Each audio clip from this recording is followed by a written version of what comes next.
معزز ناظرین، السلام علیکم ورحمۃ اللہ وبرکاتہ۔ آپ دیکھ رہے ہیں اردو اسلام ون۔ حضرت علی رضی اللہ تعالی عنہ سے روایت ہے کہ رسول اکرم صلی اللہ علیہ وآلہ وسلم نے سعد بن مالک رضی اللہ تعالی عنہ کے علاوہ کسی اور کے لیے اپنے ماں باپ کو جمع نہیں فرمایا، یعنی یہ الفاظ کسی اور صحابی کے لیے نہیں کہے۔ آپ جنگ احد کے دن ان سے فرما رہے تھے، تم پر میرے ماں باپ قربان ہوں، دشمنوں پر تیر چلاؤ۔ ترمذی، مسلم، کتاب فضائل الصحابہ۔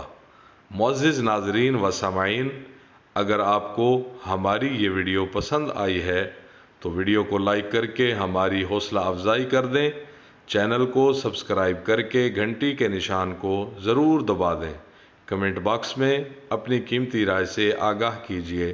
شکریہ، جزاک اللہ۔ السلام علیکم ورحمۃ اللہ وبرکاتہ۔